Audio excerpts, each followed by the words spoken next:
अस्सलाम वालेकुम दोस्तों, मैं हूं माजिद मलिक और डिस्कवर द वर्ल्ड में आप सबको खुश आमदीद। नाज़रीन गिरामी, हर दौर में बीमारियों का तरीका इलाज बदलता रहता है। मौजूदा दौर में तो हर बीमारी का जदीद तरीका इलाज दरियाफ्त हो चुका है, लेकिन पुराने वक्तों में बीमारी को ख़त्म करने के लिए ऐसे तरीके इलाज इस्तेमाल किए जाते थे जो बहुत ही अजीबो गरीब और हैरत अंगेज थे। आज की वीडियो में हम इन्हीं तरीकों पर तफसील से गुफ्तगू करेंगे, जिसे सुनकर यकीनन आप चौंक उठेंगे। तो फिर चलिए बगैर कुछ वक्त जाया किए वीडियो का बाकायदा आगाज करते हैं। नाज़रीन गिरामी, सबसे पहले हम आपको डॉक्टर लुइस के बारे में बताते हैं, जो हमेशा खौफनाक तरीके इलाज की वजह से मशहूर रहे। ये डॉक्टर साहब ज्यादातर रीढ़ की हड्डी का इलाज करते थे और ये इलाज इतना खौफनाक होता था कि अगर आज का कोई डॉक्टर ऐसा इलाज करने की कोशिश करेगा तो उसे सीधा जेल की हवा खानी पड़ेगी। कहा जाता है कि जब भी किसी की रीढ़ की हड्डी में दर्द होता या हड्डी टेढ़ी होती तो वो फौरन डॉक्टर लुइस का रुख करता। इस तरीके इलाज में मरीज को कई घंटे तक रस्सियों की मदद से सीधा लटका दिया जाता और ये इतना दर्दनाक साबित होता कि मरीज खुद दर्द से चिल्लाता रहता, लेकिन डॉक्टर को उस पर जरा भी रहम ना आता।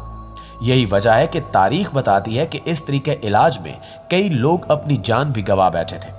इसी तरह जब किसी के जिस्म में अचानक शदीद दर्द होने लगती तो उसे डॉक्टर हैंडीकैप के पास ले जाया जाता, जो मरीज के पूरे जिस्म को कपड़े में लपेट कर बांध देता और ये अमल 3 दिन तक जारी रहता। अब इस तरीके इलाज से कितनी दर्द होती थी ये तो हमें नहीं पता, लेकिन देखने में यह तरीका इंतहाई खौफनाक लग रहा है, जिसे आज के दौर में कोई भी पसंद नहीं करेगा। इसके अलावा आज से 300 साल पहले जिसको एक्सरे करवाने की जरूरत पड़ती उसे एक बड़ी सी मशीन में डाल दिया जाता था और उसका सर बाहर निकाल दिया जाता। ये अमल भी काफी तकलीफदेह होता था, लेकिन उस वक्त के तबीबों का मानना था कि इस मशीन की मदद से हम जिस्म के अंदर तक देख सकते हैं। अब इस बात में कितनी हकीकत है ये तो कोई नहीं जानता, लेकिन ये भी एक दर्दनाक तरीके इलाज था। नाज़रीन गिरामी, आपको बताते चलें कि कदीम हिंदुस्तान में माएं अपने बच्चों को खड़े होकर या अपने पैरों पर बैठकर जन्म देती थी।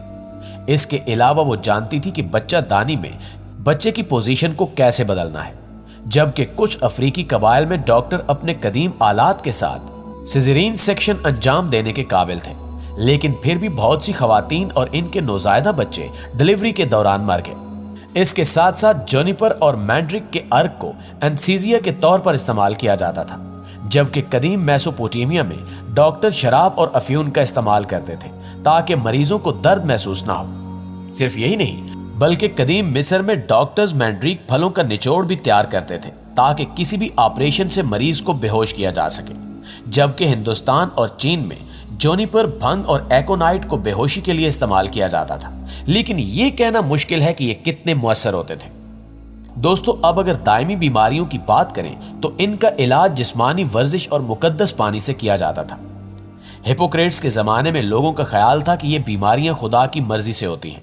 उनको यकीन था कि बीमारी की वजूहात हवा, सर्दी और धूप होते हैं। दरमियानी उम्र में बीमारी के शिकार लोगों के बारे में ख्याल किया जाता था कि वो बद रूहों के कब्जे में हैं और इनका इलाज दुआओं और मुकद्दस पानी से किया जाता था। इसके अलावा कदीम डॉक्टर्स ने ज़ियाबीतस का इलाज जिस्मानी मशकों और शफा बख्श जड़ी बूटियों से किया, लेकिन इसका कोई मस्बत नतीजा नहीं निकला और मरीज अमूमन मर जाते थे। हैरान कुन तौर पर जिल्द की बीमारियां जैसे चंबल लाइलाज समझी जाती थी, लिहाजा मरीजों को दूसरों से दूर रहने की तंबीह के तौर पर घंटी पहनना पड़ती थी। इसके साथ साथ कदीम अफ्रीका में तकरीबन तमाम बीमारियों का इलाज खून बहने से किया जाता था, जबकि खून बहाना हिंदुस्तान और अरब ममालिक में भी बहुत मशहूर था और यहां तक कि कदीम यूनान और मिस्र की दस्तावेजात में भी इसका जिक्र मिलता है।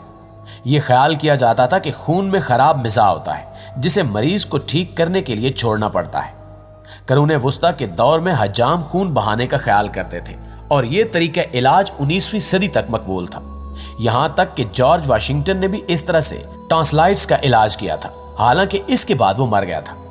नाज़रीन गिरामी, इसके अलावा तंबाकू का धुआं भी एक बहुत मकबूल इलाज था।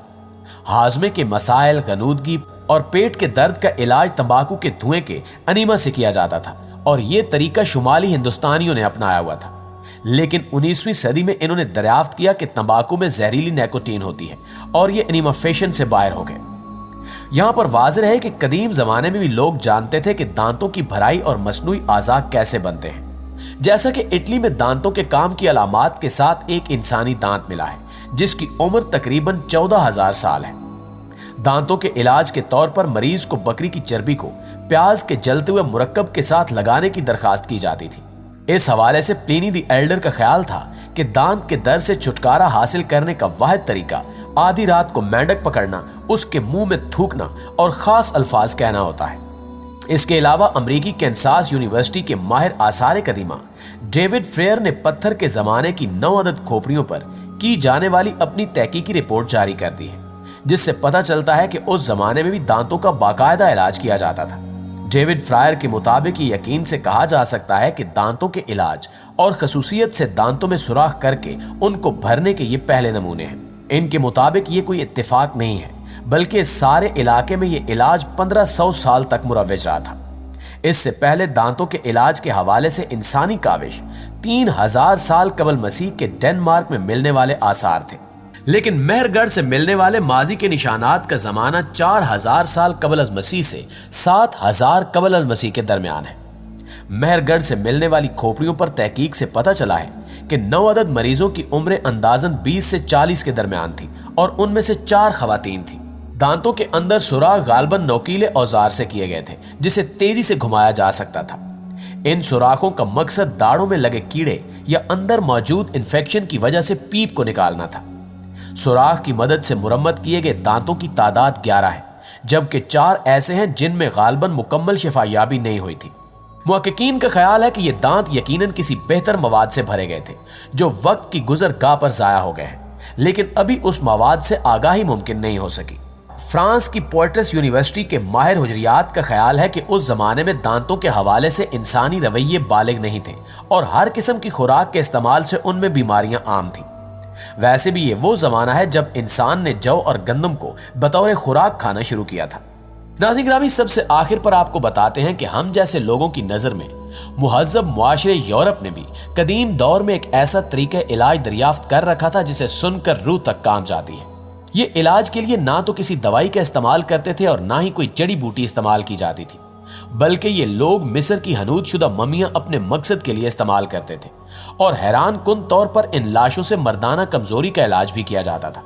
इस मकसद के लिए मिस्री हनूद शुदा लाश के प्राइवेट पार्ट का गोश्त काट कर उसे तेल में पकाया जाता था, यहां तक कि वो बिल्कुल काला हो जाए, या फिर उसमें उस लाश का खून डाला जाता था, जिससे एक शरबत नुमा चीज तैयार होती थी जिसकी मालिश करने से मर्दाना कमजोरी का हामिल शख्स बिल्कुल ठीक हो जाता था।